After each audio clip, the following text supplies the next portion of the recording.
Bonjour, nous allons encore apprendre la langue Wobé. Alors, je commence. Apprendre la langue Wobé de Côte d'Ivoire. Livre de lecture CP1 en Côte d'Ivoire dans les années 2000. Leçon 21.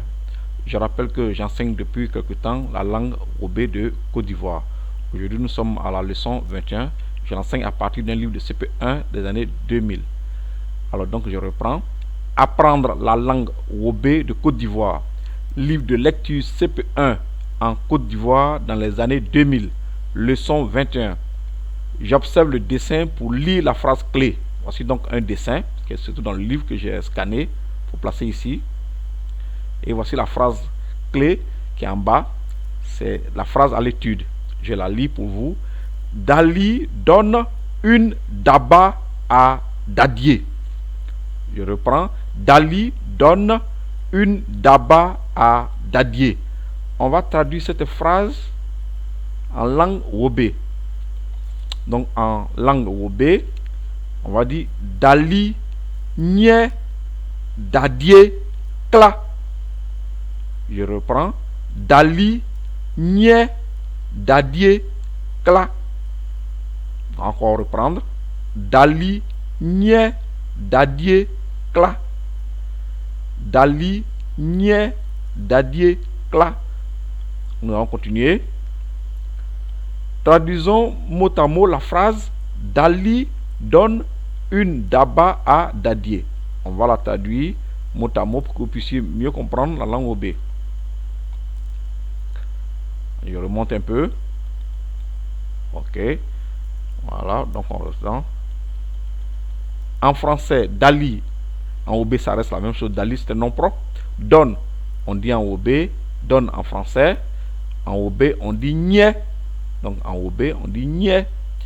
Une daba, c'est en français. En Wobé, on dit kla. Dadier, c'est un nom. En français, en Wobé, ça reste Dadier. Profitons de cette phrase à l'étude qui porte sur un outil agricole pour dire en langue Wobé les noms de quelques éléments liés aux travaux champêtres. On continue. La prononciation en Wobé est en rouge. La leçon 21, les travaux champêtres. Comment on dit les travaux champêtres en Wobé? On dit clé dbo. Je reprends. Clé dbo. Je rappelle que pour mon cours, le O avec l'accent circonflexe, c'est pour prononcer le O fermé comme dans hôpital, comme dans côte. Alors, on va donc commencer par avoir quelques outils permettant de faire ces travaux champêtres-là. Une wou ou bien une daba, les Wobé appellent cela kla. Je rappelle que une wou et une daba désignent à peu près les mêmes choses. Les Européens disent une wou, les Africains disent une daba. Voilà comment se présente une daba. Voilà une autre forme de daba. Alors, c'est un métal plus dur, ce qui est disponible en Europe. Ici, c'est fabriqué par les forgerons. En Côte d'Ivoire, c'est fabriqué par les forgerons. Et dans beaucoup de pays africains. Donc, comme on dit une wou ou bien une daba en Wobé, on dit simplement kla. Je rappelle que les Ouest, c'est-à-dire les Wobé, les Guérés, ne disent pas les déterminants comme une. Voilà, donc une, un, là, ils ne disent pas ça. Donc, une ou bien une daba, on traduit simplement en disant le nom seul, sans le déterminant à côté. Kla. Une machette, donc un autre outil, un deuxième outil agricole qui est beaucoup utilisé. Comme on dit une machette en Wobé, on dit kuitang. Je reprends. Kuitang. Voici donc la photo d'une machette. La machette est beaucoup utilisée pour des travaux. Il y a un autre outil qui est beaucoup utilisé. Je ne l'ai pas trouvé sur Google, donc j'ai photocopié, j'ai pris la photo de ce qu'il y a chez moi. Alors, c'est une lance. Une lance paysanne. Voici un long bois. Et au bout, il y a un fer qui est là, qui sert à creuser, qui sert aussi à couper les palmiers en hauteur. Donc je l'ai appelé une lance paysanne. Voilà. Certains l'appellent ciseaux, mais ciseaux, c'est pour couper quelque chose, c'est pour une paire de ciseaux, c'est pas une paire de ciseaux. Donc, je préfère donner un nom qui ressemble à la réalité. Une lance paysanne. Comment on appelle ça en Wobé? ce qui permet de creuser les trous, de couper les régimes de palmiers. Alors, on appelle ça bou. Je reprends, bou. Alors, le O avec accent circonflexe, c'est pour avoir le son O, comme je l'ai dit précédemment, comme dans hôpital. Donc, bou. Le deuxième nom de cet objet-là, de cet outil agricole, c'est so. Je reprends, so. Dans mon cours, le C renversé, c'est pour le O ouvert comme dans obligation. Donc, ici, le deuxième nom que les OB donnent, c'est so. Ça permet aussi de creuser le sol, donc c'est le bruit que ça fait. Nous continuons avec les outils permettant de faire de l'agriculture. Une hache. Comme on dit une hache en OB, on dit bou pa. Je reprends, bou pa. Voilà. Pour couper pour abattre les arbres et autres, c'est la hache qu'on prend. Donc bou pa. Un autre outil qui est utilisé, mais cette fois-ci pour se protéger contre des bêtes lorsqu'on est au champ, c'est un sabre, une épée. Comme on dit un sabre ou une épée, en OB, on dit train. Je reprends, train. À côté de ce sabre-là, il y a un couteau. Le couteau permet de corter par exemple le riz ou de couper d'autres objets qui sont un peu plus simples. Alors, un couteau, c'est train du. Je reprends lentement, train du. Pour ceux qui comprennent un peu le OB, du, ça veut dire enfant. Donc, c'est du désigne enfant de train. Donc, ce n'est pas un couteau qui est petit, c'est le petit, le du du train. Et le train, c'est un sabre, c'est une épée. Donc, on va couper quelque part ici. Donc, on va le couper, donc il devient plus petit. Et donc, c'est celui qui devient le couteau. Voilà. Donc, je reprends. Un sabre, une épée, on dit en OB, train. Alors, on va diminuer la longueur de ce train-là, qui va devenir un couteau. Donc, un couteau, c'est train du. Parce qu'il y a des exemples de couteaux. Donc, on utilise aussi pour les activités agricoles. Nous continuons. On va voir quelques plantations. Un champ de riz. Comme on dit un champ de riz en OB, on dit coquelé. Coquelé. Comme on dit un champ d'igname, on dit cyclé. Comme on dit un champ d'igname, cyclé. Voici une igname, voici une autre igname, on a découpé un peu. Voici des buts. On fait des buts et on met quelques pots de bananes avec la chair dans ces buts-là et ça donne ces feuilles-là. Ça donne ces plantes. Donc un champ d'igname, on dit cyclé. Un champ de riz, on dit co-clé. Co, c'est le riz. Clé, c'est le champ, c'est la plantation. Voilà. Donc le nom de la nourriture est là et l'expression pour désigner le champ donc vient après qui est clé. On continue. Un champ de maïs. Comme on dit un champ de maïs en OB, on dit bo-clé. Bo, c'est le maïs. Clé, c'est le champ. Bo-clé. Le C renversé, c'est pour avoir le son O, comme je l'ai dit plus haut. Bo-clé. Voilà. Un champ de cacaoyer. Comme on dit un champ de cacaoyer en OB, on dit cacao-clé.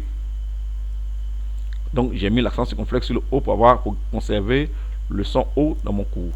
Voilà. Sinon le cacao lui-même, quand on l'écrit, il n'y a pas d'accent circonflexe sur le O.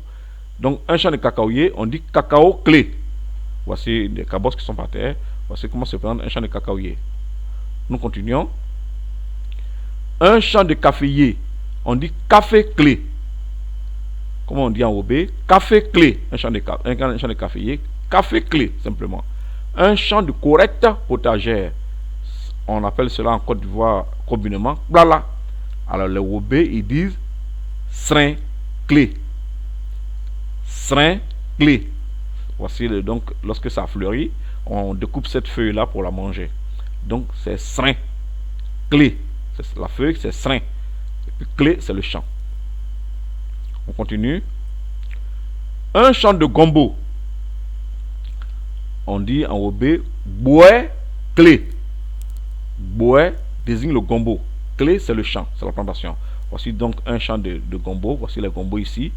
Ici voici un gombo. Voici la fleur de gombo. Quand on découpe le gombo, il y a des grains dedans. Voilà. Donc un champ de gombo, on dit bouet clé. Un champ de bananier. Voici des bananes. Comme on dit un champ de bananiers en OB, on dit pierre clé. Je reprends. Pierre clé. On continue. Un champ d'aubergine, on dit flé clé. Voici une aubergine, on dit flé clé. Un champ de manioc, on dit pas clé. Voici un pied de manioc, voici d'autres pieds qui sont derrière. Alors ça pousse et puis le manioc se trouve dans la terre. Voici par exemple le manioc que j'ai présenté ici, une photo plus claire pour ceux qui ne connaissent pas le manioc. Un champ de manioc en OB, on dit pas clé. On continue. Alors, donc, toujours mes cours se terminent par des phrases pour que vous puissiez mieux parler le OB. Exemple de phrases liées à la leçon du jour. Les travaux champêtres. C'est la première phrase que je vous propose. Sita. In blé cocle nye. Je reprends. Sita. In blé cocle nye. Je rappelle que pour mon cours, lorsque je souligne un son, il faut le prolonger. Donc, ça signifie mon, moi, ça signifie je. Nye, c'est le nom. Donc, si même si je disais seulement nye, ça veut dire mon nom. Nye, ça veut dire s'appeler. In, ça veut dire je. Blé, ça veut dire avoir, ça veut dire posséder. Cocle, ça veut dire un champ de riz. Nye, ça veut dire 4. Donc, la phrase Sita in blé cocle nye. Si on l'a traduit en français, c'est je m'appelle Sita. J'ai 4 champs de riz. Je vais reprendre un peu. Sita in blé cocle nye. La dernière phrase que je vous propose. Clé debo nie clé.